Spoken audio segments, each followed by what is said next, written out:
tempat ujian. Dunia ini adalah tempat ujian. Setiap orang yang hidup di dunia ini pasti Allah uji. Entah itu orang kaya, orang miskin, orang tua, orang muda, orang desa, orang kota, semuanya Allah akan uji. Nah, jadi sekarang pertanyaannya, kenapa Allah menguji kita? Ada yang tahu? Kenapa Allah menguji kita? Karena Allah ingin tahu siapa di antara kita yang imannya iman betulan, siapa di antara kita yang imannya imanan. Sebagaimana ketika kita sekolah dulu, mungkin semua kita sudah pernah merasakan sekolah SD 6 tahun, kemudian SMP 3 tahun, SMA 3 tahun, kuliah 4 tahun. Ya. Itu semuanya ada ujiannya. Nah, kenapa ada ujian sekolah? Kenapa? Karena guru ini ingin tahu siapa di antara siswanya yang serius belajar dan siapa yang tidak serius belajar. Sehingga yang serius belajar, maka dia akan naik kelas, akan lulus. Yang tidak serius belajar, maka dia akan tinggal kelas, tidak akan lulus. Allah juga begitu. Kenapa Allah menguji kita? Allah ingin tahu siapa di antara kita yang Islamnya Islam betulan, siapa di antara kita yang Islamnya Islaman, alias Islam KTP. Ada bu Islam KTP? Nah, maksudnya agamanya tuh di KTP. Ada orang Islam yang sholatnya setiap hari Jumat. Itu Islam betulan atau Islam KTP? Kalau orang Islam sholatnya sehari berapa kali?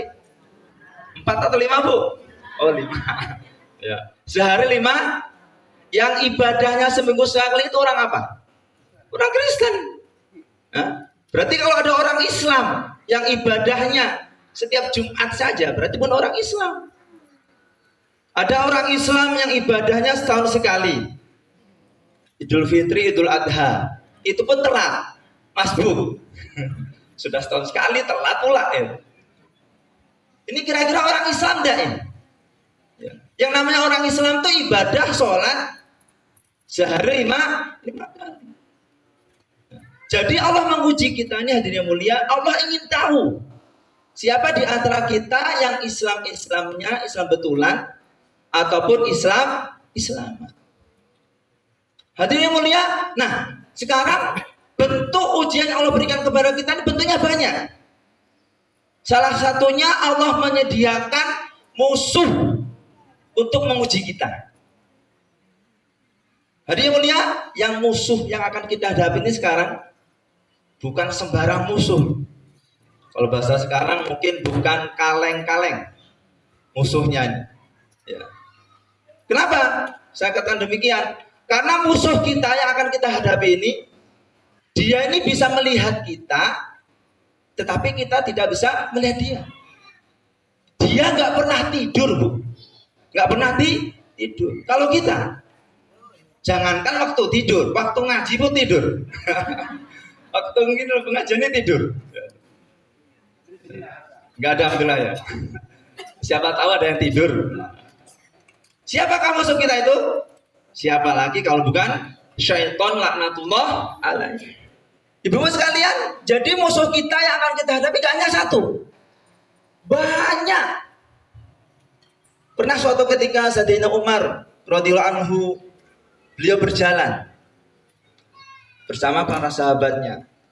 Nah, di tengah perjalanan beliau melihat ada bangkai yang dikerumuni lalat. Apa bu? Bangkai yang dikerumuni sama. Maka Sayyidina Umar berkata, wahai sahabatku, lihatlah, apa itu? Itu bangkai sedang dikerumuni sama lalat. Maka Sayyidina Umar berkata, wahai sahabatku, itulah perumpamaan kita. Manusia, satu manusia bukan satu setan yang goda kita, tetapi banyak setan sebagaimana bangkai yang dikerumuni sama banyak lalat. Seperti itulah usaha setan untuk menyesatkan kita. Ustadz, kalau semuanya musuh kita ini setan bisa melihat kita, kita tidak bisa melihat dia, kemudian dia nggak pernah tidur, kemudian kita dikeroyok, ya, kira-kira kita bisa menang nggak? Saya tanya Bu, bisa menang nggak Bu?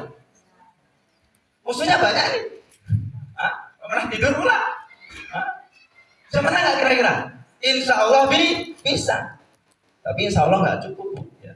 Harus kita ini ada usaha, ada cara, ada ikhtiar untuk bisa mengalahkan musuh tersebut, setan.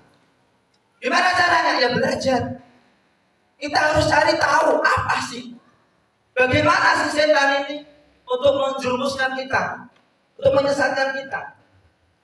Katakan yang mulia, setan untuk menyesatkan kita ini, dia ini banyak memasang jebakan, banyak memasang ranjau, perangkap.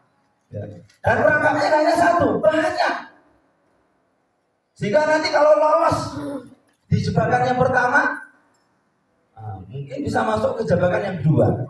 Lolos jebakan kedua, bisa masuk ke jebakan yang ketiga. Lolos jebakan ketiga, bisa masuk ke jebakan yang keempat. Seperti itulah setan goda kita. Maka hanya orang-orang yang dipilih Allah sajalah yang bisa selamat dari jebakan setan tersebut. Mudah-mudahan kita yang ada di sini termasuk golongan tersebut. Amin amin ya rabbal. Nah sekarang apa saja jebakan setan itu? Yang pertama, setan memasang jebakan yang namanya kufur sama musyrik. Apa Bu? Kufur sama musyrik. Kenapa setan memasang jebakan kufur sama musyrik di jebakan yang pertama? Karena dia melihat ketika seorang telah kufur atau kafir atau musyrik, dia syirik, maka kesempatan masuk surga tidak ada lagi, alias kekal di dalam neraka. Makanya di dalam Quran Allah berfirman, innal ladzina kafaru min ahlil kitabi wal musyrikina fi nari jahannam khalidina fiha ulaika hum syarrul bariyah. Surat apa santri? Surah Al-Baqarah. Innal ladzina kafaru, sesungguhnya orang-orang kafir, min ahlil kitab, dari kalangan ahli kitab, wal musyrikin, dan orang-orang yang musyrik, orang-orang yang menyekutukan Allah, fi nari jahannam khalidina fiha, mereka semua di dalam neraka, kekal di dalamnya. Saya tanya Bu, kalau kekal ada dapat keluar enggak? Kalau kekal ada dapat keluar enggak?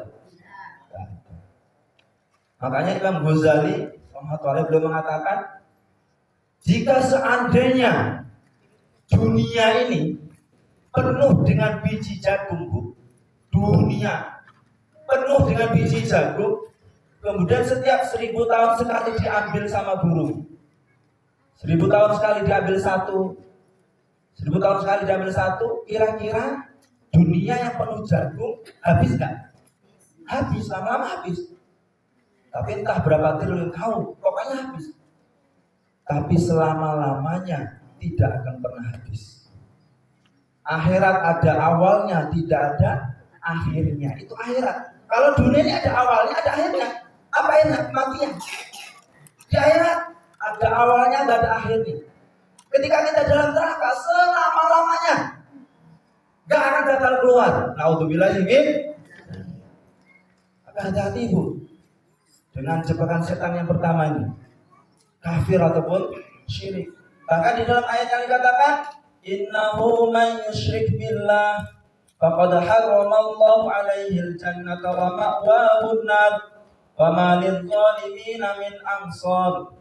Sesungguhnya orang-orang yang menyekutukan Allah, orang-orang yang menduakan Allah, wa ma'wahum nar, tempatnya adalah neraka. Wa ma lidh-dhalimin min ansar, dan tidak ada penolong sedikit pun bagi orang-orang yang zalim. Jadi hati-hati pun dengan jebakan setan yang pertama. Ya, kalau kita alhamdulillah mungkin enggak kafir, kita sudah Islam. Jadi masalah kita bisa musyrik lah ini, ya, bisa syirik lah ini. Ustaz, apa sih contohnya syirik? Banyak Ibu. Ya, salah satunya pergi ke dukun. pergi ke dukun apa nih? Dukun beranak, dukun pijat, dukun bayi. Kalau ke dukun bayi itu nggak apa-apa ya. Ke dukun pijat nggak apa-apa, capek kita pijat. Dukun beranak nggak apa-apa. Ya, dukun santet ya nggak boleh. Yang nggak boleh itu yang cinta ditolak, dukun bertindak. Nah itu nggak boleh, Bu. Dukun santet nggak boleh. Kalau dukun beranak nggak apa-apa. Ya. Yang nggak boleh kan dukun seperti itu, dukun santet. Katakan dalam sebuah hadis, man ata kahinan au karrohan fasaddaqahu bima yaqul faqad kafara bima unzila ala Muhammadin sallallahu alaihi wasallam. Barang siapa yang mendatangi dukun atau paranormal dan membenarkan apa yang diucapkannya, maka sungguh dia telah kufur terhadap Al-Quran yang telah diturunkan kepada baginda Muhammad sallallahu alaihi wasallam. Hati-hati. Ustaz, kalau saya punya masalah gimana? Barang saya kehilangan, saya disantet, kena guna-guna, saya lapor kepada siapa? Kita punya Allah. Doa sama Allah. Makanya dalam Quran dikatakan wasta'inu bis-sabri carilah pertolongan sabar dan sholat. Sholat dulu kita lapor pada Allah, baru ikhtiar. Kalau barang hilang, lapor ke polisi. Ya. Kalau kena guna-guna, kena santet kita, ada orang yang benci sama kita disantet, datang sama Ustaz, minta ruqyah. Kita apa, Bu? Ustaz katanya ruqyah nggak boleh. Boleh ruqyah. Yang nggak boleh itu ruqyah syirkiyah. Jadi Ibu, ruqyahnya ada dua. Ada ruqyah syar'iyah, ada ruqyah syirkiyah. Apa bedanya, Ustaz? Kalau ruqyah syar'iyah itu yang dibaca ayat Al-Quran. Ya. Al-Ikhlas, Al-Falaq, An-Nas, Al-Kursi, dan doa-doa dari Nabi. Ya, itu ruqyah syar'iyah. Tapi kalau ruqyah syirkiyah itu yang dibaca mantra, Bu. Hom kali hom. Adrab kadrabak katanya. Wah, itu nggak boleh. Ya. Kan ada seperti itu. Tapi kalau yang dibacanya ayat Quran nggak apa-apa, di ruqyah kita. Sebab itu banyak jinnya kan, di ruqyah. Apa itu ruqyah? Ruqyah adalah bacaan yang ditiupkan. Ya. Tergantung bacaannya nih, ayat Quran atau mantra. Kalau ayat Quran ya mah boleh. Dan ini dibolehkan oleh Rasulullah SAW. Pernah suatu ketika, Bu, ada seorang sahabat, rombongan sahabat dalam perjalanan. Jadi mereka ini dalam perjalanan mau istirahat di sebuah kampung. Akan tetapi sama ketua kampungnya, ketua sukunya nggak boleh. Kenapa? Karena mereka nggak tahu siapa yang datang. Ya. Maka akhirnya mereka disuruh istirahat di luar kampung. Maka di mulia, ternyata di kampung itu ada salah satu warganya yang terkena gigitan ular. Terkena apa? Gigitan ular. Maka ada yang mengusulkan, gimana kalau kita nih minta obat sama yang musafir itu? Siapa tahu di antara mereka ada yang bisa mengobati. Maka betul, ya, yang sakit nih, yang kena gigit ular ini dibawa ke sahabat yang musafir tadi. Maka ditanya, siapakah di antara kalian bisa mengobati orang yang kena gigit ular? Saya kata. Bisa kamu? Bisa. Akhirnya dibacakan surah Al-Fatihah, ditiupkan ke teman yang sakit, alhamdulillah sembuh. Kemudian saking senangnya sebagai rasa terima kasih, maka ketua kampung tadi, ketua suku tadi mengajak mereka untuk kampung silat kampung dijamu. Setiap satu orang dikasih satu kambing. Satu orang satu kambing. Dan masih ada sisanya dibawa pulang ke Madinah. Sesampai di Madinah dilaporkan ke Nabi. Ya Rasulullah, ini ada ular dari kami. Ini dari mana? Kata. Kami di perjalanan ada orang yang minta obat sama kami. Ada orang yang kena apa? Gigit ular. Loh, terus kamu apain? Saya baca Al-Fatihah ya Rasulullah. Loh, kamu dari mana? Dapat ilmu itu? Langsung bilang dari Allah ya Rasulullah. Oh, saya minta ajar sama kamu katanya. Sampai segitunya. Ya.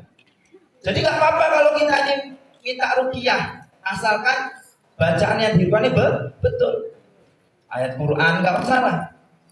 Tapi kalau yang dirukyah ini mantra-mantra ini nggak boleh. Ya. Apa yang dibaca apa ya? Nggak boleh. Tapi kalau dibaca Al-Quran tidak